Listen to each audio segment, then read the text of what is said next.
저는 박은희입니다.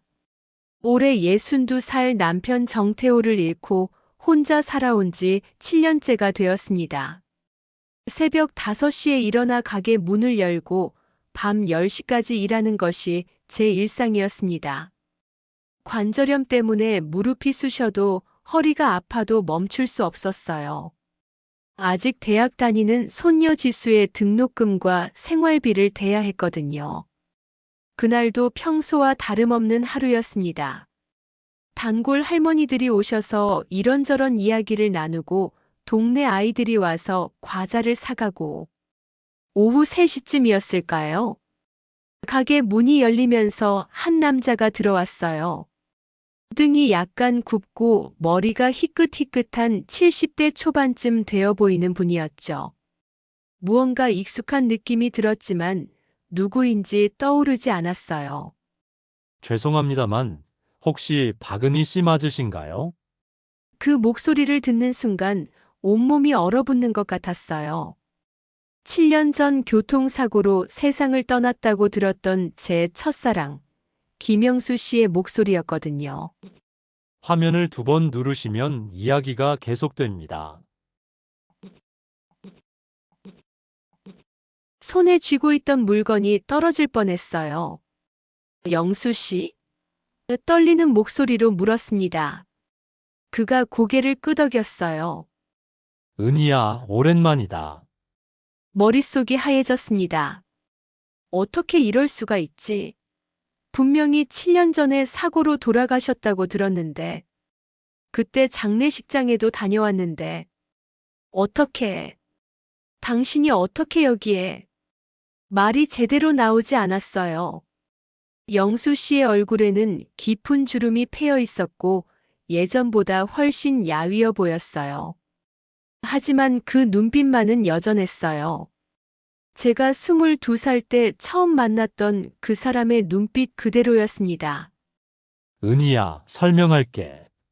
하지만 여기서는 안 돼. 혹시 시간 있으면 우리 잠깐 산책이라도 할까? 그의 목소리에는 절박함이 묻어 있었어요. 저는 넋을 잃고 고개를 끄덕였습니다. 가게 문을 닫고 그와 함께 근처 공원으로 향했어요. 걸으면서도 계속 그를 힐끗힐끗 쳐다봤어요. 꿈이 아니라는 것을 확인하려는 듯이요. 공원 벤치에 앉자 영수 씨가 입을 열었어요. 은희야, 나는 죽지 않았어. 죽음을 가짜로 꾸몄지. 그 말에 가슴이 철렁 내려앉았어요. 왜요? 도대체 왜 그런 짓을 했어요? 제 목소리가 떨리고 있었어요. 화가 나면서도 동시에 너무 기뻤거든요. 그가 살아있다는 사실이. 은희야, 내가 왜 그런 선택을 할 수밖에 없었는지 들어봐. 영수 씨의 목소리는 무거웠어요. 그는 깊은 한숨을 내쉬며 이야기를 시작했습니다. 7년 전 나는 동성제약에서 품질관리팀장으로 일하고 있었어. 그때 회사에서 출시하려던 혈압약에서 심각한 부작용을 발견했지. 제 가슴이 두근거리기 시작했어요. 뭔가 나쁜 이야기가 나올 것 같은 예감이 들었거든요. 어떤 부작용이었는데요? 간 손상을 일으키는 성분이 들어있었어. 시험 결과를 보고 소스라치게 놀랐지. 그대로 출시되면 수천 명의 환자들이 위험해질 상황이었어. 영수 씨의 얼굴이 점점 어두워졌어요.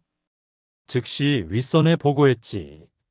하지만 회사 경영진들은 이미 수백억이 투자된 프로젝트를 중단할 수 없다며 은폐를 지시했어. 조상무라는 사람이 나를 불러서 입을 다물라고 했지. 거액의 돈까지 제시하면서 말이야. 그래서 어떻게 하셨어요? 제 목소리가 가늘어졌어요.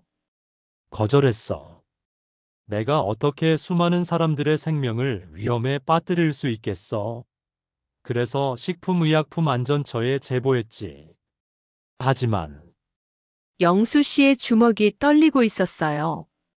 조 상무 쪽에서 나를 제거하기로 결정한 거야. 처음에는 해고와 법적 소송으로 압박했어. 하지만 내가 굴복하지 않자 더 극단적인 방법을 선택했지. 그 말에 온몸에 소름이 돋았어요. 설마 그들이 당신을 죽이려 했다는 건가요? 그날 밤 집에 가는 길에 검은 승용차가 나를 뒤따라왔어. 고속도로에서 의도적으로 들이받았지. 차가 가드레일을 뚫고 계곡으로 떨어졌어. 영수 씨의 목소리가 떨렸어요. 기적적으로 의식을 잃기 전에 차에서 빠져나올 수 있었어.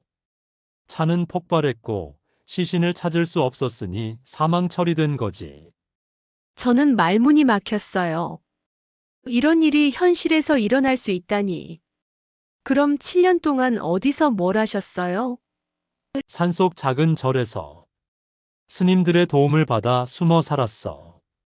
건강을 회복하면서 동시에 조상무와 동성제약의 비리를 파헤치는 증거를 모았지. 갑자기 영수 씨가 제 손을 꼭 잡았어요. 은희야, 미안해. 너한테 연락하지 못해서. 하지만 너를 위험에 빠뜨릴 수는 없었어. 그의 손은 차갑고 거칠었어요. 7년의 세월이 그에게 얼마나 가혹했는지 느낄 수 있었습니다. 영수 씨, 그럼 이제 어떻게 하려고요? 제가 물었을 때 그의 눈빛이 단호해졌어요. 조상무를 법정에 세워야 해. 그가 저지른 모든 죄를 세상에 알려야지. 하지만 그의 표정에는 걱정이 가득했어요. 문제는 시간이 얼마 남지 않았다는 거야. 공소시효가 곧 끝나거든. 갑자기 무언가 떠오르는 게 있었어요. 영수 씨, 혹시 조상무가 누군지 알아요? 그가 고개를 끄덕였어요. 당연히 알지. 조명철, 지금은 동성제약 대표이사가 되었더군. 제 심장이 쿵 했어요. 그 사람, 우리 가게 단골이에요. 영수 씨의 얼굴이 창백해졌어요. 뭐라고? 어떻게 된 거야? 3년 전부터 우리 가게에 자주 와요. 비싼 건강식품이나 수입 과일 같은 것들을 사가시더라고요. 처음에는 그냥 돈 많은 동네 아저씨인 줄 알았는데, 제 목소리가 떨렸어요. 은희야, 그건 우연이 아니야. 영수 씨의 목소리가 차갑게 식었어요. 그가 너를 의도적으로 지켜보고 있는 거야. 혹시 내가 살아있다는 걸 눈치챘을지도 몰라. 온몸에 소름이 돋았어요. 그럼 제가 지난 3년 동안 위험 속에 있었다는 건가요? 그런데 이상한 게 있어요. 갑자기 기억난 게 있었어요. 가끔씩 조 대표가 당신 얘기를 슬쩍 물어보곤 했어요. 이 동네에 김영수라는 사람이 살았는지 혹시 아는지 하고 말이에요. 영수 씨의 눈이 날카로워졌어요. 역시 그렇군. 그가 나를 찾고 있었던 거야. 잠시 침묵이 흘렀어요. 그러다 영수 씨가 갑자기 제 손을 꼭 잡았어요. 은희야, 부탁이 있어. 뭔데요? 나를 도와줘. 조명철의 비리 증거를 찾아야 해. 어떻게요? 제 목소리가 떨렸어요. 너는 그의 신뢰를 받고 있잖아. 3년 동안 단골로 지냈으니까. 혹시 그의 집이나 사무실에 갈 기회가 있다면. 너무 위험해요. 제가 소리쳤어요. 하지만 영수 씨의 눈빛이 간절했어요. 은희야, 시간이 정말 얼마 남지 않았어. 만약 공소시효가 지나면 조명철은 영원히 처벌받지 않게 돼. 그 독성 약물로 고통받은 환자들의 원한이 풀리지 않는 거야. 그의 목소리에 절망이 묻어 있었어요. 하지만 혼자서는 할 수 없어. 너의 도움이 꼭 필요해. 일주일 후 조 대표가 가게에 왔을 때 저는 떨리는 마음으로 말을 꺼냈어요. 조 대표님, 요즘 몸이 많이 안 좋으세요. 제가 집에서 직접 만든 건강차라도 드려볼까요? 그가 환한 미소를 지었어요. 그렇게 해주시면 고맙죠, 은희 씨. 그렇게 저는 조 대표의 집에 갈 기회를 만들었어요. 고급 아파트 최고층에 있는 그의 집은 정말 화려했어요. 와, 정말 멋진 집이네요. 제가 감탄사를 연발하자 조 대표가 자랑스럽게 웃었어요. 제약업계에서 30년 넘게 일한 보상이죠. 혹시 서재 좀 구경해 봐도 될까요? 책을 좋아해서요. 조심스럽게 부탁했을 때 그가 기꺼이 안내해 줬어요. 서재에는 정말 많은 책들이 있었지만 제 눈에 들어온 건 구석에 있는 금고였어요. 영수 씨가 말했던 바로 그것이었죠. 조 대표님, 화장실 좀 사용해도 될까요? 물론이죠. 복도 끝에 있어요. 그가 나간 사이 저는 재빨리 서재로 돌아갔어요. 영수 씨가 알려준 비밀번호를 입력했어요. 동성제약 설립일이었죠. 딸깍 금고가 열렸어요. 안에는 여러 서류들이 있었어요. 손이 떨려 제대로 짚기도 힘들었지만 영수 씨가 준 소형 카메라로 재빨리 사진을 찍었어요. 혈압약 XK-7 부작용 은폐 지시서, 김영수 제거 계획서, 식약처 담당자 매수 내역. 보는 것만으로도 소름이 돋는 내용들이었어요. 은희 씨? 어디 계세요? 조 대표의 목소리가 들렸어요. 급히 서류들을 원래 자리에 정리하고 금고를 닫았어요.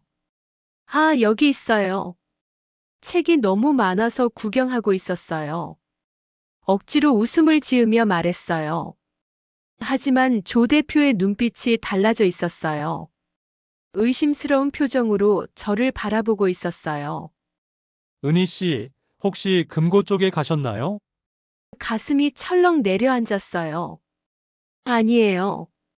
책만 보고 있었어요. 그런데 왜 금고 앞바닥에 발자국이 있죠? 순간 모든 것이 들통난 것 같았어요. 조 대표의 얼굴이 점점 차갑게 변했어요. 은희 씨, 설마 당신이 김영수와 연결되어 있는 건 아니겠죠? 그 순간 현관 초인종이 울렸어요. 조 대표가 잠깐 현관으로 향한 사이, 저는 급히 창문 쪽으로 피했어요. 영수 씨가 경찰과 함께 들어왔어요.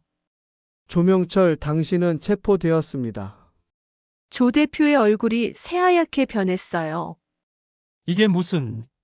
7년 전 독성 약물 은폐 사건과 김영수 씨 살인 미수 혐의입니다. 제가 촬영한 증거 자료들이 결정적 역할을 했어요. 조 대표는 더 이상 변명할 수 없었어요. 당신들이 이길 줄 알았나? 내가 가진 권력과 돈이 얼마나 많은데. 하지만 그의 위협은 더 이상 무섭지 않았어요. 수갑을 찬 조 대표가 끌려가는 모습을 보며 가슴이 뜨거워졌어요. 드디어 정의가 실현되는 순간이었어요. 영수 씨가 제 손을 꼭 잡았어요. 은희야, 정말 고마워. 너 없었다면 불가능했을 거야. 그날 저녁 뉴스에서 동성제약 사건이 보도되었어요. 7년 전 은폐되었던 독성 약물 사건의 진실이 마침내 밝혀졌습니다. 이번 사건으로 피해를 입은 환자들이 정당한 보상을 받을 수 있게 되었습니다. 소녀 지수가 전화를 걸어왔어요. 할머니 뉴스 봤어요? 정말 대단하세요. 제 가슴이 뿌듯했어요. 60이 넘은 나이에도 정의를 위해 싸울 수 있다는 것을 증명한 기분이었어요. 영수 씨와 저는 다시 공원 벤치에 앉아 있었어요. 석양이 지고 있었어요. 이제 어떻게 할 거예요? 제가 물었어요. 새로운 시작을 해야지. 7년 동안 잃어버린 시간을 되찾으려고 해. 그의 목소리가 따뜻했어요. 은희야, 우리 다시 시작해 볼까? 갑작스러운 그의 제안에 가슴이 두근거렸어요. 40년 전 헤어진 첫사랑과의 재회. 하지만 우리 이제 늙었잖아요. 그래서 더 소중한 거 아닐까? 남은 시간이 얼마 없으니까. 더 알차게 살아야지. 몇 달 후 저희는 조용한 결혼식을 올렸어요. 하객은 손녀 지수와 몇몇 동네 친구들 뿐이었지만 정말 행복했어요. 60대에 찾은 새로운 사랑이었어요. 가게는 지수가 물려받기로 했어요. 할머니, 이제 좀 쉬세요. 사랑도 하시고. 지금 저희는 작은 펜션을 운영하며 소소한 행복을 누리고 있어요.